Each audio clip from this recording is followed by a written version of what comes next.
Taste the Daily. Chennai கோவிலம்பாக்கத்தில் 3 வீடுகளில் petrol குண்டு வீசப்பட்ட சம்பவம் அதிர்ச்சியை ஏற்படுத்தியுள்ளது. காந்தி நகரைச் சேர்ந்த வினோத் என்பவரின் வீட்டிற்கு இரவு நேரத்தில் இருசக்கர வாகனத்தில் வந்த அடையாளம் தெரியாத இளைஞர்கள் பெட்ரோல் குண்டை வீசிவிட்டு தப்பிச் சென்றனர். இந்த சம்பவத்தில் வீட்டுக்கு வெளியில் நின்றிருந்த சிறுவன் காயமடைந்தான்.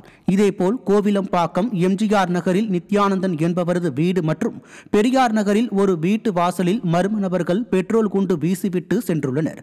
ஒரே நேரத்தில் 3 வீடுகளை குறிவைத்து பெட்ரோல் குண்டு வீசிய சம்பவம் அப்பகுதி மக்களிடம் அச்சத்தை ஏற்படுத்தியுள்ளது. விடியா ஸ்டாலின் ஆட்சியில் பெட்ரோல் குண்டு வீசும் கலாச்சாரம் அதிகரித்துள்ளதாகவும் குற்றவாளிகளுக்கு காவல்துறை மீது சிறிதும் பயமில்லை என்றும் குற்றம் சாட்டப்படுகிறது. சென்னை அருகே கிளாம்பாக்கத்தில் போதையில் பேருந்தை இயக்கி பொதுமக்களை பீதியடையச் செய்த நபர் சிக்கினார்.